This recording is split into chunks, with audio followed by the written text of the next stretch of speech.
கிறிஸ்துவுக்குள் பிரியமானவர்களே, FIBA radio வழங்கும் ஆராதனை வேளை நிகழ்ச்சிக்கு உங்களை அன்புடன் வரவேற்கிறோம்.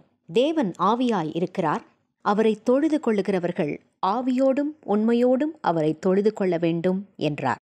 ஆராதனை வேளை நிகழ்ச்சியை நீங்கள் வாரந்தோறும் கேட்டு ஆசீர்வதிக்கப்பட்டு வருகிறீர்கள். நிகழ்ச்சி பற்றிய மேலான கருத்துக்களை கமெண்ட் செக்ஷனில் பதிவிடுங்கள். உங்கள் நண்பர்களுக்கும் இந்நிகழ்ச்சியை அறிமுகம் செய்யுங்கள். ஆராதனை வேளை.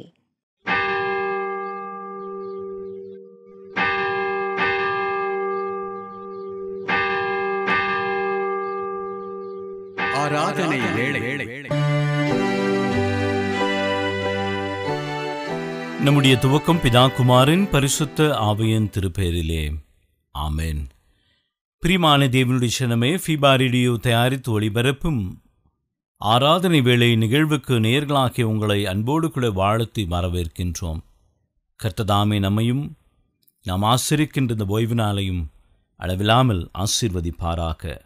ஒன்றுபட்டு ஆண்டவருடைய வார்த்தையை நாம் பெற்றுக்கொள்ளும்படியாக, ஆசீர்வாதங்களை பெற்றுக்கொள்ளும்படியாக நாம் ஒருவனப்பட்டு ஆண்டவருடைய நாமத்தை மகிமைப்படுத்துவோம். கர்த்ததாமே நம்மை துவக்கத்திலிருந்து முடிவு பரியந்தம் வழிநடத்தி காப்பாராக. ஆமேன். பிரார்த்தனை செய்வோம். நேசிக்கிற அன்பின் ஆண்டவரே, இந்த அருமையான கால வேளைக்காக நன்றி செலுத்துகின்றோம். 2024 ஆண்டினுடைய லெந்து காலங்களை நாங்கள் ஆரம்பித்து ஆசரிக்கும்படியாக அருளை தந்திரே, அதற்காக நன்றி செலுத்துகின்றோம். ஆம் கர்த்தாவே, ஆவிக்குரிய காரியங்களை நாங்கள் சிந்தித்து பார்த்து சரி செய்ய எங்களுக்கு ஒரு வாய்ப்பை தந்திரே, அதற்காக நாங்கள் உமக்கு நன்றிகளை சொல்லுகின்றோம்.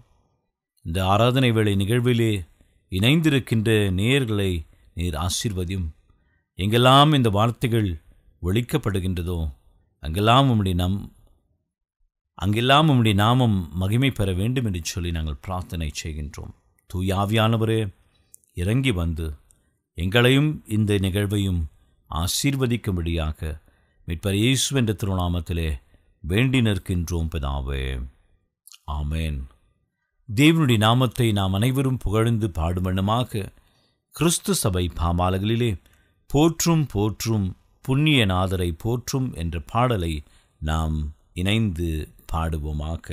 போற்றும் போற்றும் புண்ணிய நாதரை போற்றும், வானோர் கூடி பாடவும் இன்பமாய், பாரிலேயும் நாம சங்கீதனம் செய்ய மாந்தர் யாரும் வரும் ஆனந்தமாய், நேசமேய்ப்பன் கரத்திலேந்து மாறு இயேசுநாதர் நம்மையும் தாங்குவார். போற்றும் போற்றும் தேவகுமாரனை போற்றும், பாதுகாத்து நித்தமும் போஷிப்பார். போற்றும் போற்றும் புண்ணிய நாதரை போற்றும், பாவம் போக்க பாரினில் ஜென்மித்தார், பாடுபட்டு பிராணத்தியாகமும் செய்து வானலோக வாசலை திறந்தார். கர்த்தாவே, ஸ்தோத்திரம் என்றும் என்றும், வாழ்க வாழ்க ஜெகத்து ரட்சகா, அருள்நாதா மசனுக பரஞ்சோதி, வல்லநாதா கருணை நாயகா. பூமியின் குடிகளே, எல்லோரும் கர்த்தரை கம்பீரமாய் பாடுங்கள். மகிழ்ச்சியோடு கர்த்தருக்கு ஆராதனை செய்து ஆனந்த சத்தத்தோடு அவர் சந்நிதி முன் வாருங்கள். தேவன் ஆவியாக இருக்கிறார். அவரை தொழுது கொள்ளுகின்ற நாம் அனைவரும் ஆவியோடும் உண்மையோடும் அவரை தொழுது கொள்ள வேண்டும். இது கர்த்தர் உண்டு பண்ணின நாள், இதிலே களி கூர்ந்து மகிழ கடவோம். சற்று நேரம் அமைதியாக இருந்து நம்மை நாமே ஆராய்ந்து பார்ப்போம். குறிப்பாக இந்த தபசு காலங்களிலே நம்முடைய ஆவிக்குரிய ஜீவியத்தை சீர்தூக்கி பார்க்கவும், எந்த வகையிலே நாம் தவறியிருக்கின்றோம் என்பதை அறிந்து நம்முடைய பாவங்களை எல்லாவற்றையும் தேவனுடைய சமூகத்திலே அறிக்கை செய்ய தேவன் மீண்டுமாக நமக்கு ஒரு வாய்ப்பினை தந்திருக்கின்றார். மனுஷகுமாரன் ஊழியம் கொள்ளும்படி வராமல் ஊழியம் செய்யவும் அநேகரை மீட்கும் பொருளாக தம்முடைய ஜீவனை கொடுக்கவும் வந்தார். நீங்கள் உங்கள் வஸ்திரங்களை அல்ல, உங்கள் இருதயங்களை கிழித்து உங்கள் தேவனாகிய கர்த்தரிடத்தில் திரும்புங்கள். அவர் இரக்கமும் மன உருக்கமும் நீடிய சாந்தமும் மிகுந்த கிருபையும் உள்ளவர். அவர் தீங்குக்காக மனஸ்தாபப்படுகிறவருமாயிருக்கின்றார். மனம் திரும்புங்கள், கடவுளுடைய ராஜ்யம் சமீபமாக இருக்கின்றது. பாவத்தை அறிக்கை செய்த நாம் அனைவரும் பாவ மன்னிப்பின் நிச்சயத்தையும் விசுவாசத்தோடு கூட நாம் பெற்றுக்கொள்வோம். சர்வ வல்லமையும் மிகுந்த இரக்கமுள்ள ஆண்டவர் மன்னிப்பையும் பாவ நிவர்த்தியும் நமக்கு கட்டளையிட்டருளி வாழ்க்கை சீர்படுத்துவதற்கான காலத்தையும் தமது பரிசுத்த ஆவியின் கிருபையும் தேற்றுதலையும் நம் அனைவருக்கும் தந்தருள்வாராக. ஆமேன். ஆண்டவரை துதியுங்கள், ஆண்டவர் நாமம் துதிக்கப்படுவதாக. இந்த நாளுக்குரிய வேத பகுதியை வாசிக்க நாம் கவனமாக கேட்போம். லூக்கா எழுதின சுவிசேஷம் 9ஆம் அதிகாரம் 23-25 வரை வாசிக்க நாம் கேட்போம். பின்பு அவர் எல்லாரையும் நோக்கி, ஒருவன் என் பின்னே வர விரும்பினால் அவன் தன்னைத்தானே வெறுத்து தன் சிலுவையை அனுதினமும் எடுத்து கொண்டு என்னை பின்பற்ற கடவன். தன் ஜீவனை இரட்சிக்க விரும்புகின்றவன் அதை இழந்து போவான். என் நிமித்தமாக தன் ஜீவனை இழந்து போகின்றவன் அதை இரட்சித்துக் கொள்வான். மனுஷன் உலகம் முழுவதையும் ஆதாயப்படுத்தி கொண்டாலும் தன்னைத்தானே நஷ்டப்படுத்தினால் அவனுக்கு லாபம் என்ன? வாசிக்க வேண்டிய வேத பகுதி வாசித்து ஆயிற்று. தேவனுடைய நாமத்தை நாம் புகழ்ந்து பாடும் என்னமாக ஞான கீர்த்தனைகளிலே ஸ்தோத்திரம் செய்வேனே, இரட்சகனை ஸ்தோத்திரம் செய்வேனே என்ற பாடலை நாம் கரங்களை தட்டி உற்சாகமாய் பாடுவோம்.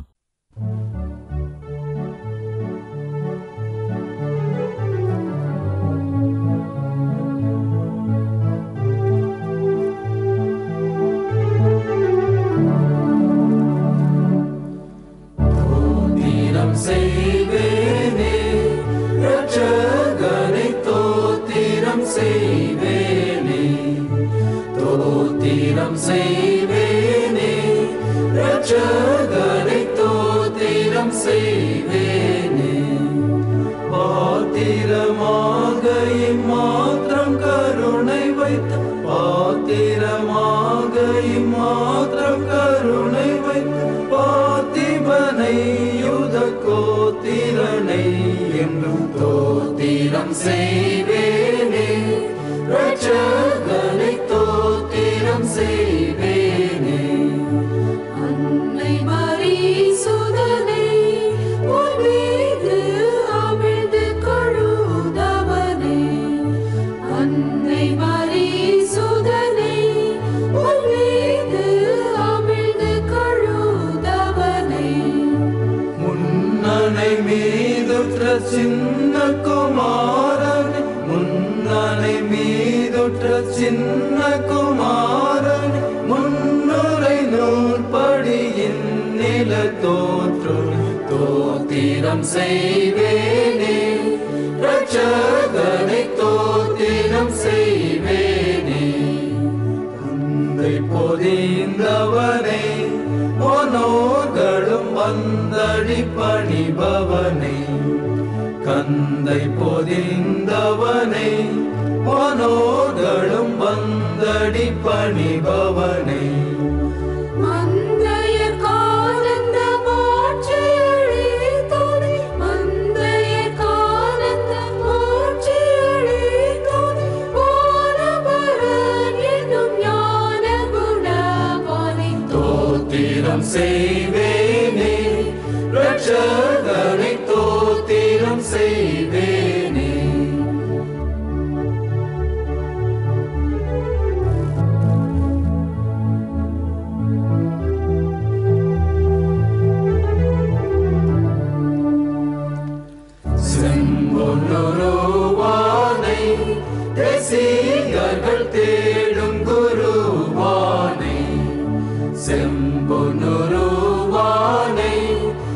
சீடர்கள் தேடும் குருவானே அம்பரமேவிய உம்பர்கணத்தோடு அம்பரமேவிய உம்பர்கணத்தோடு அன்பு பெற நின்று பை பொன்மலர் தூவி தோத்திரம் செய்வேனே ரட்சகனை தோத்திரம் செய்வேனே.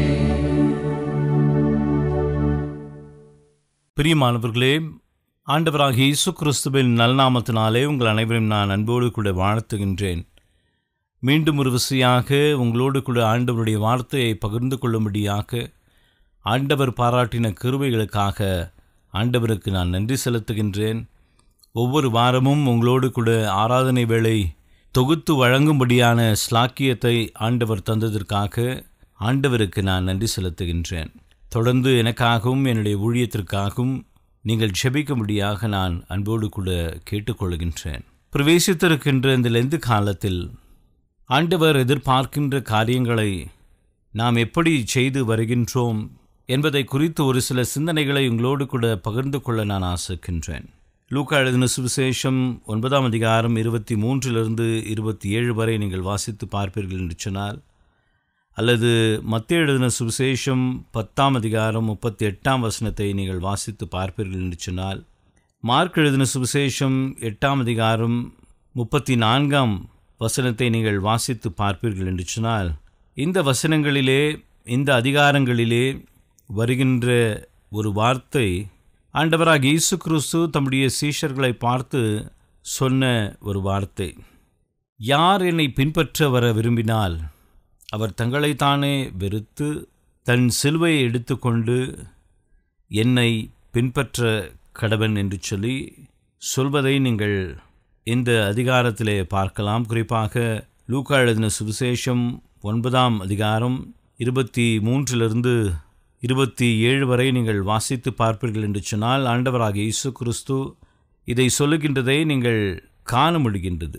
ஆண்டவர் இந்த லெந்து காலத்திலே நம்மிடத்திலே எதிர்பார்க்கின்ற காரியங்கள் 23ஆம் வசனத்திலே மிக தெளிவாக சொல்லுகின்றார். லூக்கா 9:23, பின்பு அவர் எல்லோரையும் நோக்கி, ஒருவன் என்னை பின்னே வர விரும்பினால் அவன் தன்னைத்தானே வெறுத்து தன் சிலுவையை அனுதினமும் எடுத்துக்கொண்டு என்னை பின்பற்ற கடவன்.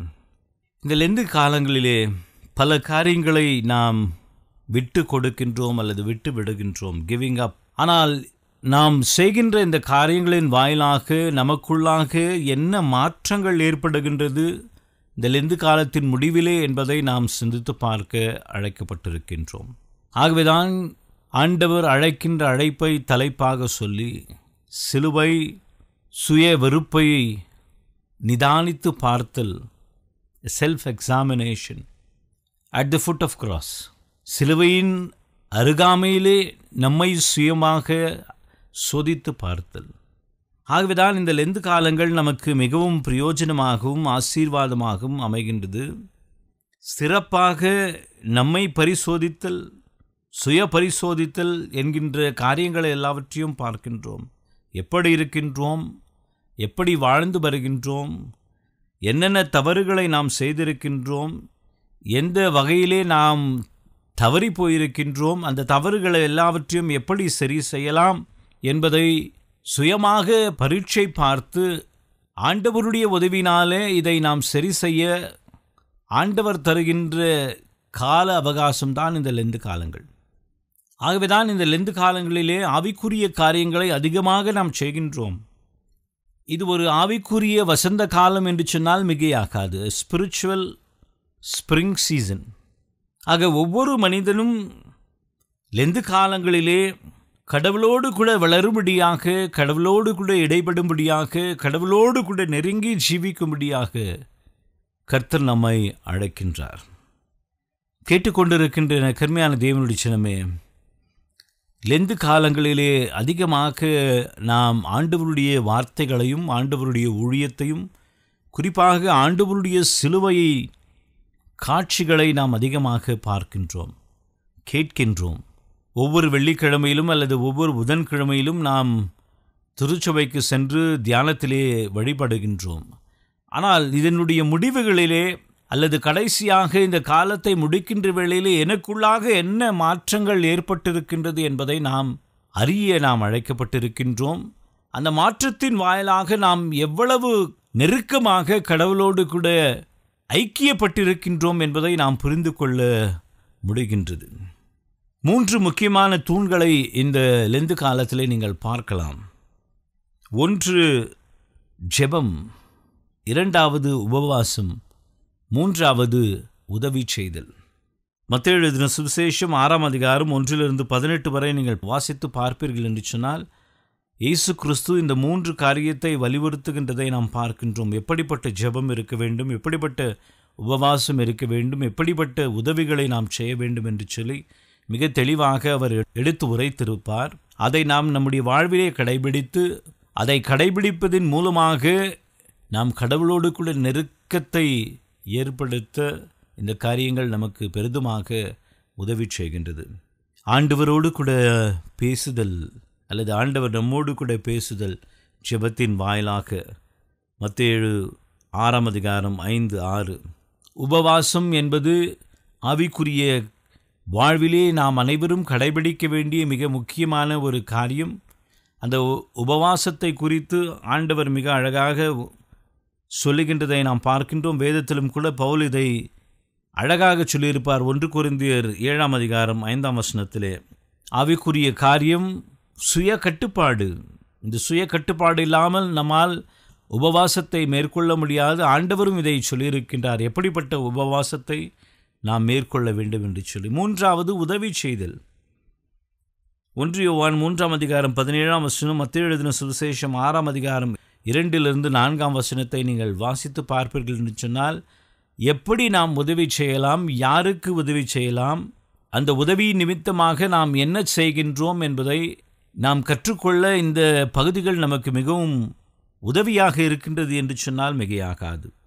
ஆண்டவருடைய அன்பை வெளிப்படையாக மற்றவர்களுக்கு எடுத்து செல்கின்ற காரியங்களிலே இந்த 3 காரியங்கள் மிக முக்கியமானவைகள். ஆகவே தான் ஆண்டவர் இந்த காரியங்களை மேற்கொள்கின்ற பொழுது இப்படிதான் நீங்கள் மேற்கொள்ள வேண்டும் என்பதை மிக தெளிவாக எடுத்துரைக்கின்றதை நாம் பார்க்கின்றோம். ஆண்டவருடைய அன்பை இந்த 3 காரியங்களின் வாயிலாக, குறிப்பாக உதவி செய்வதின் வாயிலாக ஆண்டவருடைய அன்பை மிக தாராளமாக மற்றவர்களுக்கு நாம் எடுத்து காண்பிக்கின்றதை நாம் இந்த பகுதியிலே பார்க்கின்றோம். ஆக உபவாசம், ஜெபம், உதவி செய்தல், ஒப்புரவாகுதல், தியானம் போன்ற முக்கியமான காரியங்கள் இந்த லெந்து காலத்திலே நாம் காணுகின்ற காரியங்களாக இருக்கின்றது. லூக்கா எழுதின சுவிசேஷம் 5ஆம் அதிகாரம் 11ஆம் வசனத்தை நீங்கள் வாசித்து பார்ப்பீர்கள் என்று சொன்னால், இயேசு கிறிஸ்து தம்முடைய சீஷர்களை அழைக்கின்ற பொழுது அவர்கள் எல்லாவற்றையும் விட்டு அவருக்கு பின் சென்றார்கள் என்று சொல்லி நாம் பார்க்கின்றோம். எல்லாவற்றையும் விட்டு அவர்களை ஊழியத்திற்கு அனுப்புகின்ற வேளையிலும் கூட மார்க் 6ஆம் அதிகாரம் 9-15, லூக்கா 9:1-2 நீங்கள் பார்க்கின்ற பொழுது கூட அவர்களை வெறுமையாக தான் அனுப்புகின்றார். எல்லாவற்றையும் வெறுத்து தான் அவர்கள் இந்த ஊழியத்தை மேற்கொள்ள வேண்டும் என்று சொல்லி சில கட்டுப்பாடுகளோடு கூட அவர்களை ஊழியத்திற்கு அனுப்புகின்றார். அவர்களும் ஊழியத்திற்கு செல்லுகின்றார்கள். திரும்பி வந்து ஊழியத்திலே நடைபெற்ற அற்புதங்களை குறித்து மிக மகிழ்ச்சியோடு கூட ஆண்டவருக்கு தெரிவிக்கின்றார்கள். இது எதனாலே சாத்தியமாயிற்று என்று சொன்னால், ஆண்டவரின் எதிர்பார்ப்பை சீஷர்களாகி அவர்கள் பூர்த்தி செய்ததினாலே. நீங்கள் எதையும் எடுத்து செல்லாமல் உங்களை வெறுத்து என் மீது நம்பிக்கை கொண்டு ஊழியத்தை செய்யுங்கள் என்று அவர்களுக்கு எடுத்துரைக்கின்றார். அவர்களும் செய்கின்றார்கள். ஆகவே ஆண்டவரின் வார்த்தைக்கு அவர்கள் கீழ்ப்படிந்ததினாலே பலருக்கு சுகத்தை தருகின்றார்கள். பிசாசுகள் ஓடுகின்றது. இவர்கள் எல்லாவற்றையும் பார்த்து சீஷர்கள் வந்து சொல்லுகின்றார்கள், ஆண்டவரே, உம்முடைய நாமத்தினாலே நாங்கள் பிசாசுகளை துரத்தினோம்.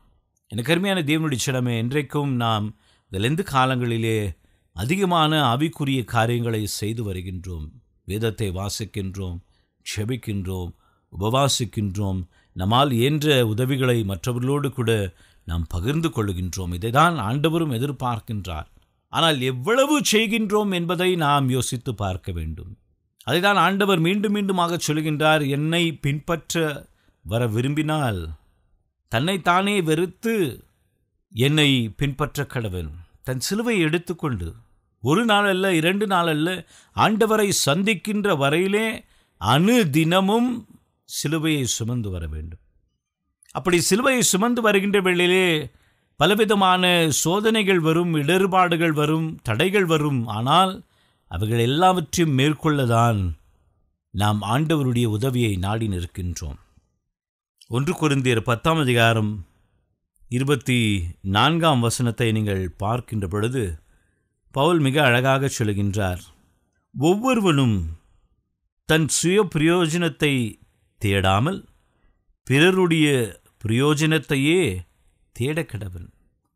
நம்முடைய தேவைகளை அல்ல, பிறருடைய தேவைகளை அறிந்து பூர்த்தி செய்வதே லெந்து காலத்தினுடைய மிக முக்கியமான அம்சமாக இருக்கின்றது. இந்த பிறருடைய தேவையை நீங்கள் பூர்த்தி செய்ய வேண்டும் என்று சொன்னால் உங்களுடைய தேவைகளை நீங்கள் தியாகம் செய்ய வேண்டும். என கருமையானவர்களே, லெந்து காலமே ஆண்டவரினுடைய தியாகத்தை நினைவு கூர்ந்து அதன்படி நடக்க நாம் அழைக்கப்பட்டிருக்கின்றோம். ஆக நாம் செய்கின்ற எல்லாவற்றிலும் ஆண்டவருடைய நாமம் மகிமை பெறுகின்றதா என்பதை புரிந்து கொள்ள நாம் ஆசிக்கின்றோம். நாம் செய்கின்ற ஜெபத்திலும் சரி, உபவாசத்திலும் சரி, உதவி செய்வதிலும் சரி, நம்மை வெறுத்து நம்மை தாழ்த்தி ஆண்டவரை தேடி ஆண்டவருடைய வார்த்தையின்படி நாம் நடக்கின்ற பொழுது ஆண்டவர் நம்மை அளவில்லாமல் ஆசீர்வதிப்பார் என்பதிலே சந்தேகம் கிடையாது. அதை தான் ஆண்டவர் நம்மிடத்திலே இந்த லெந்து காலங்களிலே எதிர்பார்க்கின்றார். பவுல் மிக அழகாக சொல்கின்றார், உன்னுடைய பிரயோஜனத்தை அல்ல, மாறாக பிறருடைய மற்றவர்களுடைய தேவைகளை அறிந்து அதை பூர்த்தி செய்வது நம்முடைய கடமையாக இருக்கின்றது. கேட்டுக்கொண்டிருக்கின்ற அருமையான தேவனுடைய ஜனமே, நம்முடைய லெந்து காலம் எப்படியாக இருக்கின்றது? எவைகளை எல்லாவற்றையும் நாம் தியாகம் செய்கின்றோம்? எவையெல்லாம் நமக்கு முக்கியமாக இருக்கின்றதோ அவைகள் எல்லாவற்றையும் நாம் வெறுத்து ஆண்டவருக்கு முன்னுரிமை கொடுத்து அவருடைய வார்த்தைகளை நாம் தியானிக்கின்ற வேளையிலே ஆண்டவர் நம்மோடு கூட பேசுவார், இடைப்படுவார், நாம் கடந்து செல்ல வேண்டிய பாதைகளை காண்பிப்பார். லெந்து காலத்தினுடைய முடிவிலே ஒரு பெரிய மாற்றத்தை நாம் நம்முடைய வாழ்விலே காண முடியும். போனஃபர் என்கின்ற இறையல் வல்லுநர் இவனமாக தம்முடைய புஸ்தகத்திலே எழுதியிருக்கின்றார். தி காஸ்ட் ஆஃப் டிசைபிள்ஷிப் என்கின்ற புஸ்தகத்திலே, கிறிஸ்து ஒருவரை அழைப்பாரே என்று சொன்னால் அவர் அவனை அழைத்து மரிக்க அவனை அழைக்கின்றார் என்று அவர் குறிப்பிட்டிருக்கின்றதை நாம் பார்க்கின்றோம். When Christ calls anyone, he bids them to come and die. அவர்களை ஊழியத்துக்கு அழைத்து ஊழியத்தின் வாயிலாக மரித்தாலும் கிறிஸ்துவுக்காக மரிக்க நம்மை அழைத்திருக்கின்றார். ஆகவே லெந்து காலங்களிலே நாம் செய்கின்ற எல்லாவற்றிலும் ஆண்டவருக்கு முன் உரிமையையும் ஆண்டவருடைய வார்த்தையின்படி நாம் நடந்து பிரயோஜனமுள்ள லெந்து காலத்தை நாம் அனுசரித்து முடிவிலே நமக்குள்ளாக ஒரு மாற்றத்தை நாம் காண அழைக்கப்பட்டிருக்கின்றோம். ஒருவன் கிறிஸ்துவுக்குள் இருந்தால் புதிய சிருஷ்டியாயிருக்கின்றான், பழையவைகள் ஒழிந்து போகின்றது என்று வேதத்திலே நாம் வாசிக்கின்றோம். ஆக இந்த ஆவிக்குரிய வசந்த காலத்தை நாம் நேர்த்தியாக கடைபிடிப்போம் என்று சொன்னால் முடிவிலே நாம் புதிய சிருஷ்டியாக இருந்து கிறிஸ்துவை நம்முடைய வாழ்விலே காட்டுபவராக நாம் இருப்போம் என்று சொன்னால் மிகையாகாது. சிலுவை நமக்கு 3 முக்கியமான அடையாளத்தை காண்பிக்கின்றது. 1, பாடுகளின் அடையாளத்தை காண்பிக்கின்றது. 2வது, புறக்கணிப்பின் அடையாளத்தை காண்பிக்கின்றது. 3வது, ஆண்டவருடைய வார்த்தைக்கு கீழ்ப்படிவதை காண்பிக்கின்றது. 3 முக்கியமான தூண்களையும் நம்முடைய வாழ்விலே நாம் பயன்படுத்தி ஆண்டவரோடு கூட நெருங்கி ஜீவிப்போம் என்று சொன்னால் கர்த்தர் நம்மையும் நாம் ஆசரித்து வருகின்ற இந்த லெந்து காலத்தையும் அளவில்லாமல் ஆசீர்வதிப்பாராக. கர்த்ததாமே உங்களையும் நீங்கள் மேற்கொண்டிருக்கின்ற சகலவிதமான பரிசுத்த காரியத்தையும் இந்த லெந்து காலங்களிலே ஆசீர்வதித்து முடிவிலே உங்களுக்கு பெருத்த நன்மையும் கிருபையும் ஆசீர்வாதத்தையும் தந்தருள்வாராக. ஆமென். ஆண்டவருடைய வார்த்தைகளை கேட்ட நாம் அனைவருமாக இணைந்து நம்முடைய பற்றுறுதியை அப்போஸ்தலர் விசுவாச பிரமாணத்தின் வாயிலாக அறிக்கை செய்து அதை நாம் உறுதி செய்வோமாக. வானத்தையும் பூமியையும் படைத்த சர்வ வல்லமையுள்ள பிதாவாகிய தேவனை விசுவாசிக்கிறேன். அவருடைய ஒரே குமாரனாகிய நம்முடைய நாதர் இயேசு கிறிஸ்துவையும் விசுவாசிக்கிறேன். அவர் பரிசுத்த ஆவியினாலே கன்னி மரியாளிடத்தில் உற்பவித்து பிறந்தார். பொந்தியு பிலாத்துவின் காலத்தில் பாடுபட்டு சிலுவையில் அறையுண்டு மரித்து அடக்கம் பண்ணப்பட்டு பாதாளத்தில் இறங்கினார். மூன்றாம் நாள் மரித்தோரிடத்திலிருந்து எழுந்தருளினார். பரமண்டலத்துக்கு ஏறி சர்வ வல்லமையுள்ள பிதாவாகிய தேவனுடைய வலது பாசத்திலே வீற்றிருக்கிறார். அவரிடத்திலிருந்து உயிருள்ளோரையும் மரித்தோரையும் நியாயம் தீர்க்க வருவார். பரிசுத்த ஆவியையும் விசுவாசிக்கிறேன்.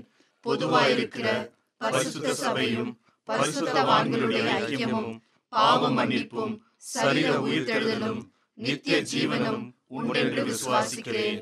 ஆமென். பிரியமானவர்களே, மீண்டும் ஒரு விசையாக ஆண்டவருடைய நாமத்தை மகிமைப்படுத்தும் வகையிலே கிறிஸ்து சபை பாமாலைகளிலே என் மீட்பர் இயேசு கிறிஸ்துதான் என்ற பாடலை நாம் இணைந்து பாடுவோம்.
இந்த வாரத்திற்குரிய வாக்குத்தத்த வசனத்தை இப்பொழுது நாம் பெற்றுக்கொள்வோம். எபிரேயர் 13ஆம் அதிகாரம் 5ஆம் வசனம். நீங்கள் பண ஆசை அல்லாதவர்களாய் நடந்து உங்களுக்கு இருக்கிறவைகளை போதும் என்று எண்ணுங்கள். ஆண்டவரை நோக்கி நாம் மன்றாடுவோம்.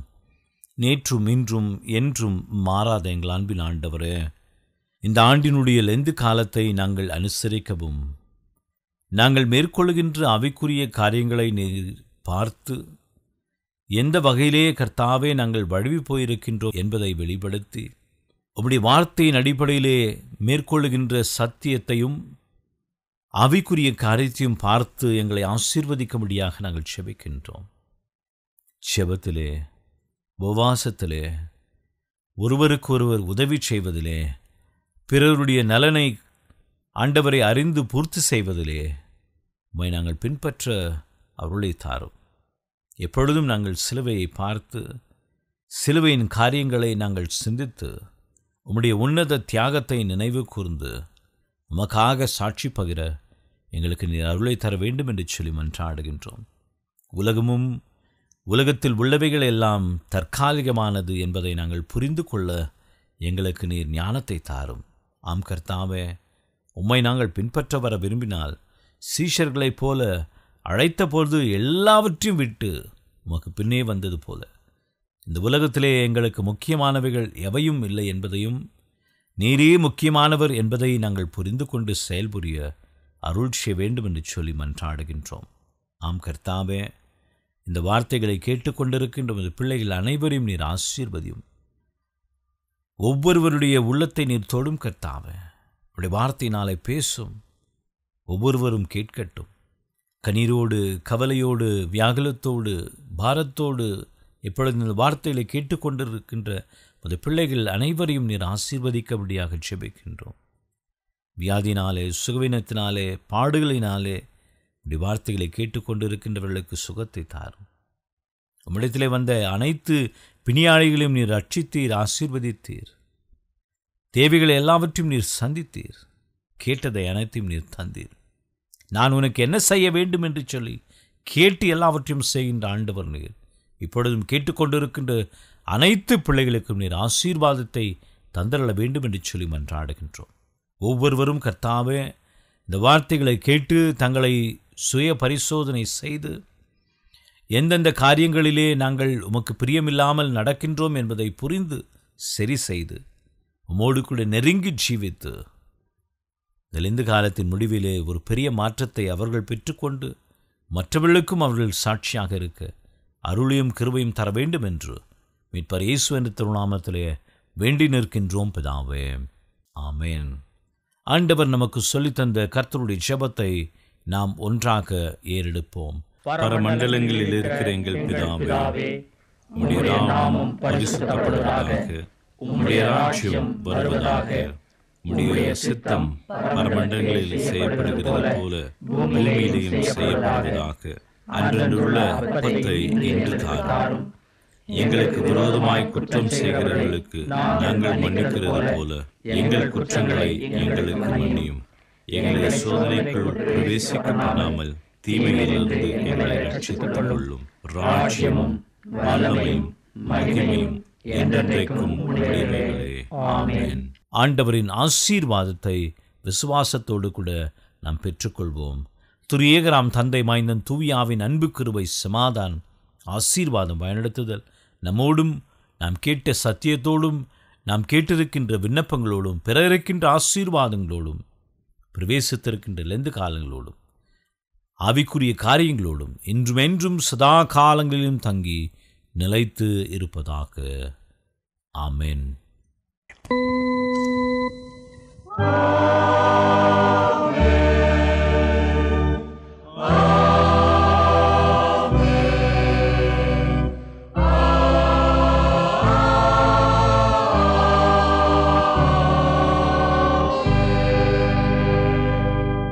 ஆண்டவர் உங்களோடு இருப்பாராக. சமாதானத்துடன் சென்று வாருங்கள். மீண்டும் நினைவுபடுத்துகிறோம் நேர்களே, நீங்கள் ஃபீபா ரேடியோவின் நிகழ்ச்சிகள் பற்றிய தகவல்களை அறிந்து கொள்ள விரும்பினால் டிஸ்கிரிப்ஷன் பாக்ஸில் கொடுக்கப்பட்டுள்ள லிங்கை கிளிக் செய்யுங்கள். மேலும் நீங்கள் எங்களோடு தொடர்பு கொள்ள விரும்பினால் டிஸ்கிரிப்ஷன் பாக்ஸில் கொடுக்கப்பட்டுள்ள அலைபேசி மற்றும் தொலைபேசி எண்களை தொடர்பு கொள்ளலாம். வாழ்த்துக்கள் கூறி விடை பெற்றுக் கொள்கிறோம். வணக்கம் நேர்களே.